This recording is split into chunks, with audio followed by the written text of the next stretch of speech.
Hello everyone, तो ये है क्लास 9 का chapter the fundamental unit of life और इसके अंदर हम पढ़ने वाले हैं व्हाट इज ऑस्मोसिस। ऑस्मोसिस क्या होता है और आपको पता है सेल के अंदर जो सब्सटेंस अंदर बाहर जाते हैं वो सारे के सारे ऑस्मोसिस और डिफ्यूजन के थ्रू जाते हैं। तो वही हमें इसके अंदर कवर करना है कि ऑस्मोसिस का मतलब क्या होता है। तो सबसे पहले हम जानते हैं ऑस्मोसिस क्या होता है। देखो, अगर आप दो अलग अलग सॉल्यूशन लो और उसके अंदर वाटर और उसके अंदर जो भी आपने सोल्यूट डाल रखा है, चीनी जो भी चीनी डाल रखा है, नमक डाल रहा है, उसकी क्वांटिटी अलग ले लो। मतलब आपने क्या करा, यहाँ पे पानी के अंदर नमक डाल दिया, मान लो पानी के अंदर शुगर सोल्यूशन डाल दिया, वाटर मॉलिक्यूल है और शुगर सोल्यूशन है, इसके अंदर शुगर है, तो आपने शुगर सोल्यूशन बनाया।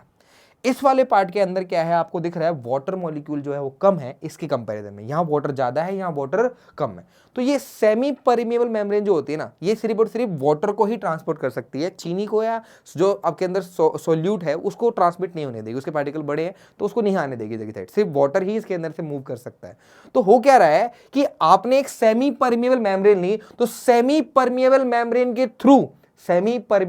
के थ्रू जो सॉल्वेंट मॉलिक्यूल्स की मूवमेंट हो रही है, जो ये सॉल्वेंट मॉलिक्यूल मूव कर रहे हैं, इसी प्रोसेस को हम ऑस्मोसिस बोलते हैं। और सॉल्वेंट मॉलिक्यूल कहां से कहा जाते हैं, higher concentration to lower concentration of solvent. और यहां सॉल्वेंट की क्वांटिटी ज्यादा है लेकिन सॉल्यूट की क्वांटिटी क्या है, कम, तो हम बोलते हैं हायर कंसंट्रेशन टू लोअर बोलेंगे तो इन टर्म्स ऑफ सॉल्वेंट, पानी की टर्म में। और जब हम लोअर टू हायर बोलेंगे, भाई यहाँ पे लोअर कंसंट्रेशन ऑफ सॉल्यूट है, सॉल्यूट कम है, तो lower concentration to higher concentration बोलेंगे तो इन टर्म्स ऑफ सॉल्यूट बोलेंगे। तो क्वेश्चन में कोई बोलता है लोअर टू हायर, कोई हायर टू लोअर, भाई कैसे पता लगाएंगे, भाई पानी जो है वो हमेशा ज्यादा से कम की तरफ जाएगा, लेकिन ज्यादा क्या, पानी ज्यादा होगा तभी तो कम की तरफ जाएगा ना। तो यानी यहाँ पे पानी ज्यादा है तो सॉल्वेंट की टर्म में हायर टू लोअर, लेकिन सॉल्यूट की टर्म में लोअर टू हायर। ये थोड़ा सा अलग है, तो मैं ये ध्यान रखना है कि जो सॉल्यूट होता है हमारा, जो ऑस्मोसिस होता है, वो हमेशा ट्रांसमिट करता है higher concentration to lower concentration in terms of solvent और lower concentration to higher concentration in terms of solute. कहने का मतलब ये है हमेशा पानी जहां ज्यादा है वहां से कम की तरफ जाएगा। जैसे एग्जांपल देखो, आपको दिख रहा है यहाँ पानी की मात्रा क्या है, यहाँ पानी ज्यादा है, पानी के पार्टिकल ज्यादा है, कंसंट्रेशन देखो पानी के पार्टिकल ज्यादा है, और यहाँ पानी के पार्टिकल्स क्या है हमारे पास, कम। तो ऐसे में क्या है, इनमें कंपैरिजन करें, यहाँ पानी के पार्टिकल ज्यादा है, यहाँ कंसंट्रेशन जो है पानी की ज्यादा है, वहाँ कंसंट्रेशन पानी की कम है, तो ज्यादा से कहाँ की तरफ जाएगा, कम की तरफ। तो वाटर की जो नेट मूवमेंट होगी उस साइड होगी, इसको हम बोलते हैं ऑस्मोसिस। क्या बोलते हैं, ऑस्मोसिस। यानी मूवमेंट ऑफ वाटर या solvent molecule from higher concentration to lower concentration through SPM is known as osmosis. अगर हम हायर से लोअर बोल रहे हैं तो सॉल्वेंट की टर्म में बोल रहे हैं, और जब हम लोअर से हायर बोलेंगे तो हम सॉल्यूट की टर्म में बोलेंगे। तो हम दूसरी डेफिनेशन बोल सकते हैं कि when solvents move from lower concentration to higher concentration through SPM, ठीक है, in terms of solute is known as osmosis. तो ऑस्मोसिस में क्या होता है, हमारा सिर्फ सॉल्वेंट मूव करता है एसपीएम के through, higher concentration to lower concentration in terms of solvent, और lower concentration to higher concentration in terms of solute. मतलब क्या है, इसमें बोल रहा हूं इसमें हायर कंसंट्रेशन, लेकिन किसकी हायर है, सॉल्वेंट की हायर है, पानी की हायर है, लेकिन इसमें सॉल्यूट की कम है ना, तो इसी में क्या बोल सकता हूं, लोअर कंसंट्रेशन है, किसकी, सॉल्यूट की। तो लोअर से हायर जब जाएगा, लोअर से हायर जाएगा तो सॉल्यूट की टर्म में बोलेंगे, और हायर से लोअर जाएगा तो सॉल्वेंट की टर्म बोलेंगे। थोड़ा कंफ्यूजन आता है, मेनली जो है सबसे ज्यादा इस्तेमाल होता है सॉल्यूट का टर्म। तो सॉल्यूट का तुम याद रखो कि लोअर कंसंट्रेशन से higher concentration in terms of solute, अगर एसपीएम के थ्रू वाटर मूवमेंट, वाटर जो है मूव करता है, उसी को हम ऑस्मोसिस बोलते हैं। अभी पढ़ क्यों रहे हैं, तो सेल के अंदर देखो, सेल का जो मेम्ब्रेन है वो भी एक तरीके से क्या है, एसपीएम की तरह बिहेव करता है। तो सेल का मेम्ब्रेन भी एसपीएम की तरह बिहेव करता है, तो ये भी वाटर की जो मूवमेंट होती है वो एसपीएम के थ्रू ही करता है, यानी ऑस्मोसिस के थ्रू ही करता है। तो यहाँ पे भी आपको ऑस्मोसिस और डिफ्यूजन देखने को मिलती है ना, इसलिए हम पढ़ रहे हैं कि ऑस्मोसिस की क्या मतलब है। ऑस्मोसिस का डेफिनेशन आपने देख ली। तो तीन तरह के सॉल्यूशन होते हैं, हाइपोटोनिक, आइसोटोनिक और हाइपरटोनिक। अगर आपने ऐसा करा, एक कंटेनर लिया, उस कंटेनर के अंदर आपने बाहर का जो सॉल्यूशन है उसमें पानी बहुत ज्यादा ले लिया, पानी की मात्रा ज्यादा है और सॉल्यूट की मात्रा कम है, यानी पानी ज्यादा है बाहर और अंदर के सेल में पानी की मात्रा कम है, तो क्या होगा, सेल के अंदर पानी जाएगा। तो इस सॉल्यूशन को बोलते हैं हाइपोटोनिक। क्या बोलते हैं, हाइपोटोनिक। हाइपोटोनिक मतलब क्या हो जाएगा, आपका सेल फूल जाएगा, सेल क्या हो जाएगा, हमारा फूल जाएगा। तो हाइपोटोनिक में सेल फूल जाता है। लेकिन जब आपने ऐसा लिया कि बाहर आपने पानी की मात्रा कम ले ली, कंसंट्रेशन कम ले ली, चीनी ज्यादा डाल दिया आपने, और अंदर जो है हमारा बहुत मतलब पानी की मात्रा ज्यादा है, अंदर जो है हमारा डेंसिटी, मतलब एक तरह से कह सकते हो कि गाढ़ापन कम है लिक्विड के अंदर, बाहर गाढ़ापन ज्यादा है, तो ऐसे में क्या हो, लिक्विड बाहर से अंदर से बाहर की साइड जाएगा और सेल आपका श्रिंक कर जाएगा, सिकुड़ जाएगा। इस सॉल्यूशन को बोलते हैं हाइपरटोनिक सॉल्यूशन।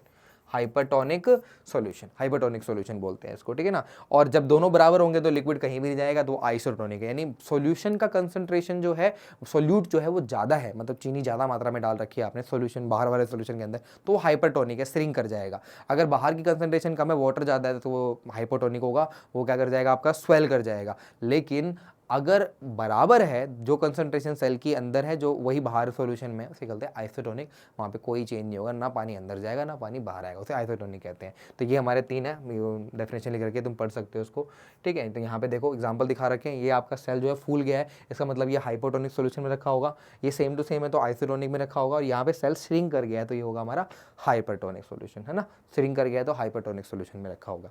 क्लियर है। तो ये 3 एग्जाम्पल दिखा रखे हैं हमारे, ठीक है। अब ये देखो, तुमने देखा होगा कई बार क्या होता है ना, हम पानी के अंदर अपना हाथ रखते हैं तो हाथ जो होता है वो इस तरीके से फूल जाते हैं। तो क्यों फूल जाते हैं, ये भी ऑस्मोसिस की वजह से फूलते हैं।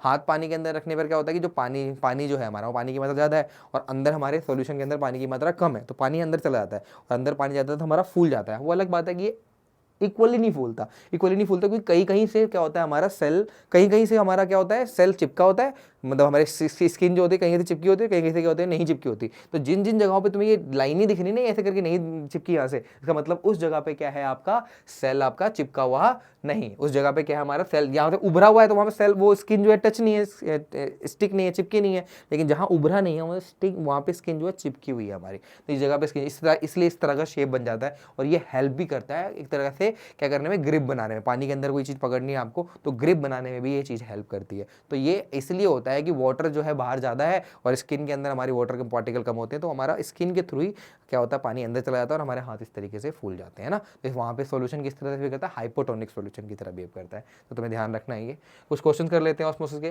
तुम्हें थोड़ा ऑस्मोसिस के बारे में बता दे। तो सबसे पहला क्या है हमारा, osmosis involves the movement of, osmosis किसका मूवमेंट करता है, सिर्फ सॉल्वेंट का, और किसी चीज का मूवमेंट नहीं करता, सिर्फ सॉल्वेंट का मूवमेंट करता है और कोई मूवमेंट नहीं होता है इसके अंदर। क्लियर है भाई। दूसरा हमारे पास क्या है, osmosis take place through a semi permeable membrane, semi permeable membrane के थ्रू होता है हमारा, एसपीएम के थ्रू होता है, ध्यान रहे, ठीक है। डिफ्यूजन जो होती है वो डायरेक्ट होती है, लेकिन जो आपका ऑस्मोसिस होता है वो एसपीएम के थ्रू होती है ना। उसके बाद इन हाइपोटोनिक, हाइपो में क्या होता है हमारा, बाहर जो ज्यादा बाहर जाता है, हाइपो मतलब फूल जाता है, हिप्पो कर लो, हिप्पो क्या मोटा होता है, तो हाइपो मतलब फूल जाएगा, तो क्या हो जाएगा हमारा सेल स्वेल कर जाएगा, फूल जाएगा, ठीक है। नेक्स्ट हमारे पास क्या है ना, नेक्स्ट हमारे पास क्या है, which of the following is not related to osmosis, semi permeable तो भाई रिलेटेड है, मूवमेंट ऑफ वाटर मॉलिक्यूल ये भी रिलेटेड है, एनर्जी कोई नहीं होती, high water concentration to lower water concentration तो होता ही हमारा, हायर वाटर से लोअर वाटर जाता है और lower solute to higher solute जाता है, तो वो तो है, लेकिन एनर्जी से कोई लेने देना नहीं है, तो यानी ये आपका रिलेटेड नहीं है, एटीपी वाला रिलेटेड नहीं है उसके साथ। नेक्स्ट हमारे पास क्या है अगला, Why do resins swell when kept? तो रेजिन जो होता है उसके अंदर कंसंट्रेशन ज्यादा होती है, चीनी ज्यादा होती है और पानी के अंदर कम, तो वहाँ सॉल्यूशन हाइपोटोनिक की तरह बिहेव करता है और हाइपोटोनिक की तरह बिहेव करने से पानी अंदर जाता है और वो फूल जाता है। तो सिंपल सी बात है भाई, किसमें जो है हमारा वो हाइपरटोनिक है, बाहर जो है हाइपोटोनिक है, बाहर पानी की मात्रा ज्यादा है, अंदर पानी की मात्रा कम है, तो पानी अंदर जाता है और आपकी किसमिस फूल जाती है। वही इसके अंदर लिखना है, लिख सकते हो, एक्सप्लेन कर देना आप, ठीक है भाई। तो ये था हमारा chapter the fundamental unit of life, इसके साथ हमारा चैप्टर ये कंप्लीट हो गया। तो मिलते हैं नेक्स्ट चैप्टर में नेक्स्ट पार्ट के साथ, थैंक यू।